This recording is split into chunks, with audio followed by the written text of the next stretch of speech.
pessoal, a gente está em dezembro, dezembro vermelho, e a gente vai receber algumas dicas da Natália, da Pimentaria, sobre as DSTs, HIV, como é que está o pessoal está se prevenindo, como é que você pode ajudar o pessoal a abrir a mente aí para se cuidar.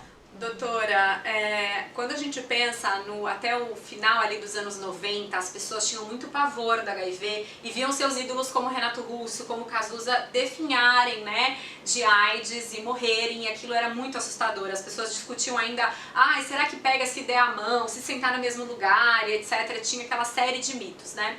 Hoje em dia estamos num outro cenário, então com o avanço da ciência, né, e dos coquetéis antirretrovirais, que são aqueles que vão ajudar o sistema imunológico das pessoas que têm HIV a não se deixarem invadir por doenças oportunistas e tal, que é aquilo que a gente viu acontecer com Cazuza e Renato Russo, mudou bastante, né? Então, assim, hoje em dia, as últimas pesquisas mostram que 95% dos brasileiros sabem que o método mais eficaz para não pegar HIV e outras infecções sexualmente transmissíveis é a camisinha. Só que metade dos brasileiros não usa, tá? Só 37% vai usar o preservativo com frequência. Então, bom, se a gente sabe que é a forma que mais protege, por que a gente não está usando? Porque a gente ainda tem uma ideia de que a camisinha vai reduzir o prazer, né? A gente tem uma ideia de que a camisinha aperta, sendo que hoje você tem modelos que são ultra finos, modelos de diversos tamanhos. É uma questão de hábito mesmo. É uma questão de crenças que foram passadas aí ao longo dos anos e também reforçadas pela coisa de agora não mata mais, ninguém morre mais de HIV ou não morre mais de MST. O que as pessoas não discutem, né, ou não sabem, é que elas podem trazer outras consequências graves. Então, se você pega, por exemplo, uma clamídia e uma gonorreia, né, que são infecções que você pode inclusive pegar com sexo oral, em que geralmente a gente não costuma se proteger, você pode ter risco de inflamações pélvicas graves, inflamações de próstata, infertilidade, dor crônica, aborto, enfim, tem uma série de infecções. Se você pega, por exemplo, um HPV, que é um vírus assim muito, muito comum, tá? A maioria das pessoas vai ter contato com esse vírus em algum momento de sua vida sexual, ainda que não desenvolva lesões. Você pode ter lesões incubadas, você pode ter um vírus incubado, que vai entrar no seu corpo e vai dar problema daqui a 20 anos. Você vai passar 20 anos achando que você não tem nada, você não vai ter um sintoma e daqui a 20 anos ele se transforma num câncer de colo do útero, tá? Então é muito delicado porque ninguém fala muito dessa parte invisível das infecções sexualmente transmissíveis, né?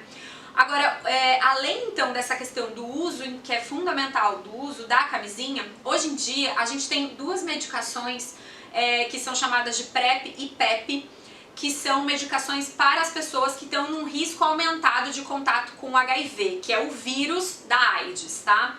Então, a PrEP, as duas estão disponíveis no SUS. A PrEP, ela é uma medicação de profilaxia, de prevenção, que você vai tomar todos os dias como se fosse, sei lá, um anticoncepcional, todos os dias.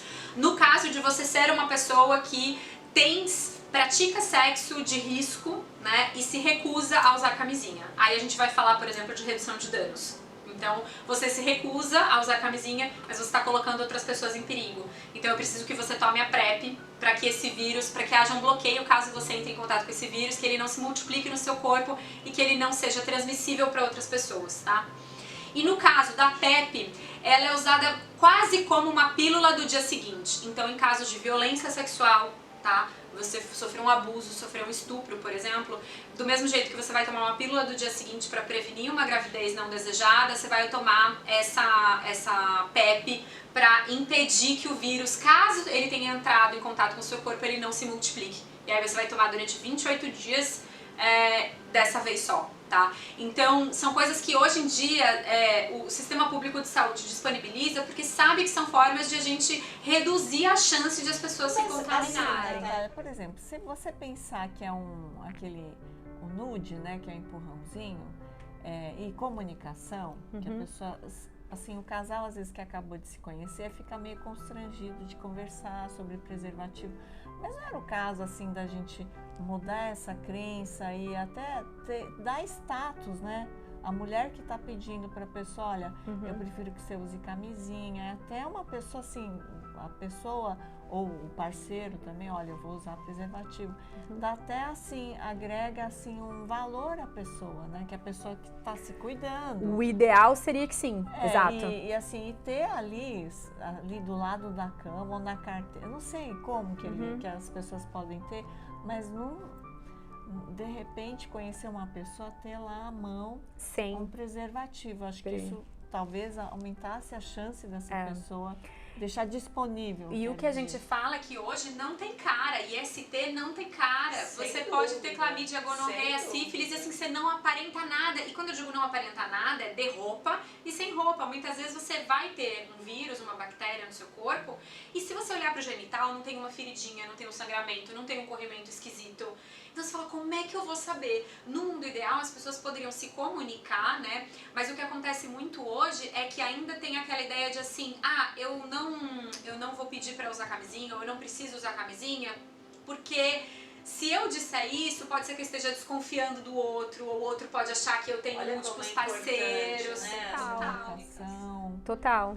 Porque você vê, você acaba se expondo porque você tem essa crença que essa comunicação possa ter um preconceito do outro lado. Né? Exato. Então eu acho importantíssimo, gente, principalmente para os jovens que estão conhecendo pessoas, eu acho que a gente precisa dar essa e doutora, se for no SUS, você pode fazer um exame de sangue que vai detectar aí as principais ST, sífilis e HIV. Faça o seu exame ali anual com um ginecologista, Papa Nicolau, para verificar outras, né, outras ISTs, a presença ou não delas. Isso é super importante, a gente estar informado sobre o nosso próprio corpo e a nossa própria saúde, para não contaminar outros, né? Sim, vamos nos cuidar, porque o propósito também é a gente não atrapalhar os outros, mas a gente tem que se amar, a gente tem que se cuidar. Sem dúvida. Um abraço. Obrigada, Natália. Obrigada a você.